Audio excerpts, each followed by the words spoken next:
Hello everyone, welcome back to the Vedic academy. Last class में हमने पढ़ा था पोस्ट गुप्ता पीरियड के हर्षा, चालुक्याज और पल्लवास के बारे में। इस बार हम टाइम पीरियड में आगे बढ़ेंगे और पढ़ेंगे कुछ इंपॉर्टेंट राजपूत किंगडम्स के बारे में। तो चलिए शुरू करते हैं। The Vedic academy. स्टार्ट करने से पहले मैं रिक्वेस्ट करूंगा कि जिन्होंने अभी तक हमारे चैनल को सब्सक्राइब नहीं किया है वो प्लीज इस वीडियो के नीचे जाके हमारे चैनल को सब्सक्राइब करें और हमें वीडियो बनाने में सपोर्ट करें। तो हमने पढ़ा था कि जब गुप्ता एम्पायर खत्म होने लगा तो दो इम्पॉर्टेंट डिविजन्स में बट गया था इंडिया, जिसमें नॉर्दर्न पार्ट में हम कहें तो हर्षा का रूल था और अगर सदर्न पार्ट में कहें तो चालुक्याज और पल्लवास रूल करते थे। तो उसके बाद की अगर हम टाइम पीरियड में आगे बढ़ते हैं तो प्री मिडिएवल एज कह सकते हैं, यानी मिडिएवल पीरियड आने से जस्ट पहले की पीरियड की बात करें तो इसको हमें तीन पार्ट्स में अगर हम पढ़ना चाहें तो पढ़ सकते हैं, जिसमें नॉर्दर्न में मैंने बताया कि जो थे हर्षा का एम्पायर जो था नॉर्दर्न और सेंट्रल इंडिया में, जो हर्षा का रूल था। तो हर्षा ने स्टार्ट किया था, मैंने बताया था, हरियाणा के थानेश्वर से और एक्सपैंड करते करते कन्नौज, यूपी और फिर फाइनली बिहार और वेस्ट बंगाल के एरिया को भी अपने अंडर में कर लिया था। तो हर्षा को किसने ओवरथ्रो किया था? तो हर्षा के रूल एंड होने के बाद मेनली जो एरिया था वो राजपूत्स के अंडर आ गया था, जो इंडिपेंडेंट अपने आप को कर लिए थे। और अगर हम साउथ जाए तो वहाँ पे जो चालुक्याज का रूल था तो उस किसने ओवरथ्रो किया था? तो उसे राष्ट्रकूटाज ने ओवरथ्रो किया था, और राष्ट्रकूटाज भी एक्चुअली राजपूत ही थे। ठीक है, तो ये थे चालुक्याज। अब पल्लवास की बात करें तो पल्लवास को एंड होने के बाद जो इंपीरियल चोलाज है उन्होंने ओवरथ्रो किया था पल्लवास को।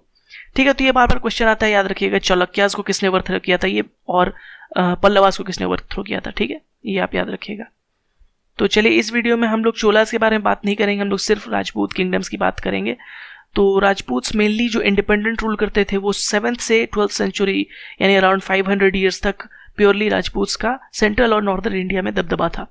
ठीक है, राजपूत इससे पहले भी एग्जिस्ट करते थे पर इंडिपेंडेंट नहीं थे, और इवन 12th सेंचुरी एडी के बाद भी राजपूत एग्जिस्ट करते थे, लेकिन इस पीरियड में ये कंप्लीटली इंडिपेंडेंट थे।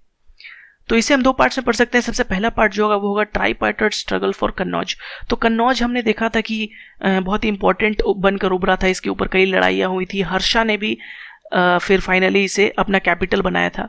तो हर्षा के कैपिटल बनाने के बाद जब हर्षा का रूल कंप्लीट हुआ तो उसके बाद जो है पालाज, प्रतिहाराज और राष्ट्रकूटाज, ये तीन राजपूत किंगडम्स जो थे इनमें काफ़ी स्ट्रगल होता था इस कन्नौज को पाने के लिए। ठीक है, तो इनके बारे में हम पढ़ेंगे, और इसके अलावा हम पढ़ेंगे कुछ some important independent Rajput rulers. ठीक है, तो ये जो किंगडम्स थे ये कुछ पर्टिकुलर एरिया रीजन में रूल करते थे, और इनसे भी कुछ इंपॉर्टेंट क्वेश्चन आते हैं जो कि मैं डिस्कस करूंगा।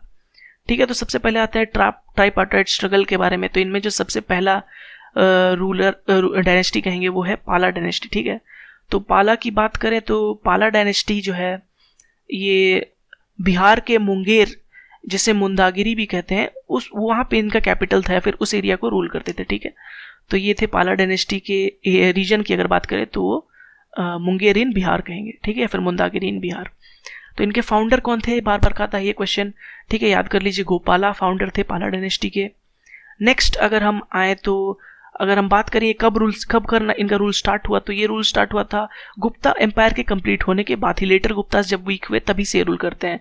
तो यानी हर्षा के टाइम भी ये रूल करते थे इस एरिया को, ऐसा बात नहीं कि हर्षा कंप्लीट होने के बाद ही आए, ये गुप्तास के एंड होने के बाद ही आ गए थे। ठीक है, पालास। और अगर हम बात करें तो इनके मोस्ट इंपॉर्टेंट रूलर की तो वो थे धर्मपाला। तो धर्मपाला से बहुत ही क्वेश्चन आते हैं। सबसे पहला इंपॉर्टेंट क्वेश्चन कि नालंदा यूनिवर्सिटी को किसने रिवाइव कराया था? तो हमने पढ़ा था कि कुमार गुप्ता ने नालंदा यूनिवर्सिटी को बनाया था, तो वो बीच में कहीं खो गया था। ठीक है, तो उसे रिवाइव कराया नालंदा यूनिवर्सिटी को धर्मपाला ने। इसके अलावा इन्होंने विक्रमशिला यूनिवर्सिटी को भी बनाया। ठीक है, तो विक्रमशिला यूनिवर्सिटी के फाउंडर कौन थे? धर्मपाला। और नालंदा यूनिवर्सिटी के रिवाइवर कौन थे? वो भी धर्मपाला। ठीक है, तो धर्मपाला से ये दो क्वेश्चन बार बार आते हैं, आप याद रखिएगा। अब नेक्स्ट आते हैं प्रतिहाराज पे। ठीक है, तो पाला डायनेस्टी में आपको उतना ही पढ़ना है। अब आते हैं प्रतिहाराज में। तो प्रतिहाराज जो है ये जनरली राजस्थान और गुजरात के एरिया में रूल करते थे, और वहीं से इनका ओरिजिन हुआ था। ठीक है, और जब हर्षा का रूल था तब भी ये वहाँ रूल करते थे, ये इंडिपेंडेंट थे, हर्षा के अंडर में नहीं थे प्रतिहाराज की बात करें तो। और ये हर्षा के कंप्लीट होने के बाद भी ये वहाँ रूल करते थे। ठीक है, तो इनके ग्रेटेस्ट रूलर को आप याद रखिए जो कि थे मिहिर भोज। ये बिल्कुल याद कर लीजिए, अब मिहिर भोज से क्वेश्चन आता है कि किसके रूलर थे, तो प्रतिहाराज के रूलर थे। ठीक है। इसके अलावा मुझे कुछ इंपॉर्टेंट याद नहीं आ रहा है प्रतिहारा से, तो आप लास्ट रूलर याद कर सकते हैं जो थे यशपाल, ठीक है। और यशपाल के अलावा एक और क्वेश्चन आप याद कर सकते हैं कि किन के टाइम में महमूद ऑफ गजनी शायद आए थे, तो वो थे राज्यपाल, ठीक है। राष्ट्रकूटास के बारे में मैंने पहले ही बताया कि इन्होंने चालुक्यास को ओवर थ्रो किया था, तो इनका कैपिटल जो था वो था मान्यखेद या फिर मालखेद, जो कि करंट कर्नाटका में है, ठीक है। तो ये है इनका कैपिटल, या फिर इस एरिया से ये रूल करते थे राष्ट्रकूटास। और इनका भी बहुत ही क्वेश्चन इनसे आते हैं। सबसे पहले इनके फाउंडर, जो कि बार बार रिपीट होता है, वो है दंती दुर्गा। ये आप याद कर लीजिए, फाउंडर थे दंती दुर्गा, ठीक है। इनके आप ग्रेटेस्ट रूलर की बात करें तो वो थे अमोघ वर्षा। अमोघ वर्षा से भी काफ़ी क्वेश्चन आता है, क्योंकि ये ग्रेटेस्ट रूलर तो थे ही साथ ही कवि भी थे। इन्होंने एक बहुत ही इंपॉर्टेंट पोएम लिखी है जिनका नाम है कवि राजमार्ग, और ये फर्स्ट कन्नड़ पोएम की बुक है, इसलिए इंपॉर्टेंट है, ठीक है। ये 2014 के सीजीएल में क्वेश्चन आ चुका है कि अमोघ वर्षा ने कौन सी बुक लिखी थी, ठीक है। तो ऑप्शन में कई सारे बुक्स थे जिनमें एक था कवि राजमार्ग, तो ये होगा आंसर, ठीक है, याद रखिएगा, ये बहुत ही इंपॉर्टेंट क्वेश्चन है। इसके अलावा आते हैं एक और उससे भी इंपॉर्टेंट क्वेश्चन, और वो है कि कैलाशनाथ टेम्पल एट एलोरा किसने बनाया था, ठीक है। कैलाश टेम्पल या फिर कैलाशनाथ टेम्पल एट एलोरा, तो ये रॉक कट टेम्पल है, बहुत ही सुंदर टेम्पल है, और इसे बनाया था कृष्णा वन ने, और ये थे राष्ट्रकूटा रूलर। इसके अलावा अगर एक इन जनरल क्वेश्चन भी आता है कि एलोरा केव्स किसने बनाया था या फिर एलोरा केव टेम्पल्स किसने बनाए थे, तो वो थे कृष्णा वन, वो थे राष्ट्रकूटास, ठीक है, राष्ट्रकूटास ने बनाया था, ठीक है, एलोरा केव टेम्पल्स। और राष्ट्रकूटास का इतना ही आपको पढ़ना है। अगर अब ये ट्राइपार्टाइट स्ट्रगल कंप्लीट होता है, अब हम आते हैं जो इम्पोर्टेंट इंडिपेंडेंट रूलर्स थे, ठीक है। इसके अलावा भी जो राजपूत के बड़े बड़े किंगडम्स थे, ये ट्राइपार्टाइट के अलावा, ठीक है, तो वो थे सबसे पहले अगर हम बात करें तो सबसे इंपॉर्टेंट क्वेश्चन जो बार बार आता है, तो वो थे चंदेलास, ठीक है, चंदेल या फिर चंदेलास, चंदेल राजपूत इन्हें कहा जाता है।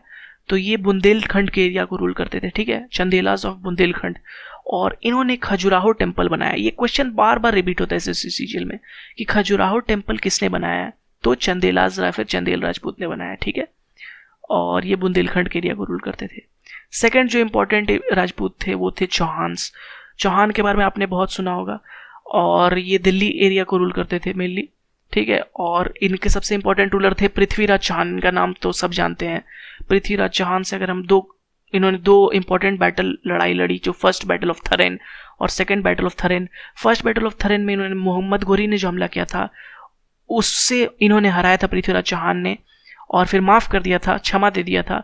तो फिर से सेकंड बैटल ऑफ परेन में ये डिफीट मिला था पृथ्वीराज चौहान को। तो ये दोनों आपको याद रखना, 1191 एडी और 1192 एडी में फर्स्ट बैटल ऑफ थरेन और सेकंड बैटल ऑफ थरेन को, ठीक है, ये याद कर लीजिएगा बिल्कुल, किसने जीता और किसने हारा, किसने लड़ाई लड़ी और कब हुआ था ये, ठीक है। इसके अलावा कई और इंडिपेंडेंट राजपूत थे, जैसे परमार्स, राठौर, तोमर्स, सिसोदिया, लेकिन इनसे क्वेश्चन एसएससी सीजीएल में नहीं आते, इसलिए इनके कैपिटल और इनके रूलर्स को हम नहीं पढ़ेंगे। तो चलिए, इसके साथ हमारा राजपूत का जो सिलेबस था कंप्लीट होता है। तो राजपूत से ऐसा नहीं हुआ कि जो मीडिएवल पीरियड शुरू, यानी दिल्ली सुल्तानेट जब शुरू होगा उसके बाद से राजपूत खत्म हो गए, वो फिर भी वहीं पे रूल करते थे, बस ये अब इनके अंडर आ गए थे। जो दिल्ली सुल्तानेट है उनके अंडर रूल करना पड़ा था, अब इंडिपेंडेंट नहीं रहे थे। और ये राजपूत बहुत ही दिनों तक एग्जिस्ट करते रहे।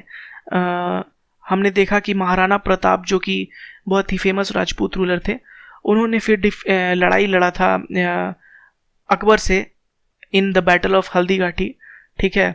इसके अलावा फिर अगर हम आगे जाएं तो कई रूलर्स ने, जैसे कुंवर सिंह ने लड़ाई लड़ी थी सिपाही म्यूटनी के टाइम, यानी 1857 के जो revolt, first revolt of independence की हम बात करते हैं 1857, उस समय भी लड़ाई लड़ी थी।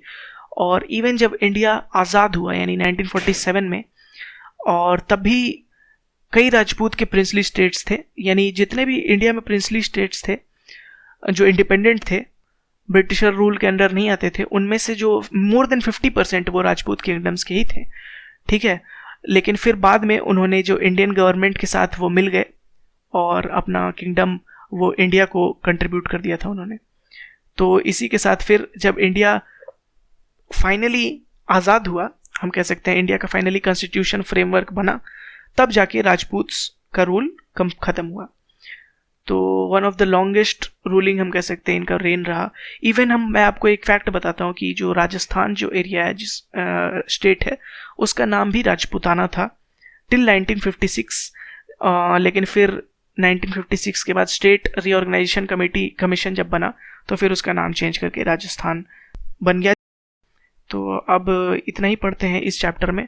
अब नेक्स्ट जो चैप्टर आएगा वहाँ उसमें हम पढ़ेंगे चोलास के बारे में, और चोलास के बाद हम लोग फाइनली एंटर कर जाएंगे मीडिएवल इंडिया में, जिसमें हम लोग दिल्ली सुल्तानेट पढ़ेंगे।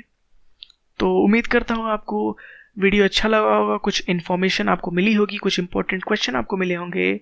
और अगर वीडियो अच्छा लगा तो प्लीज़ लाइक बटन दबाएं, और अगर अभी तक चैनल को सब्सक्राइब नहीं किया है तो प्लीज़ हमारे चैनल को सब्सक्राइब करें। Thank you again for watching our video.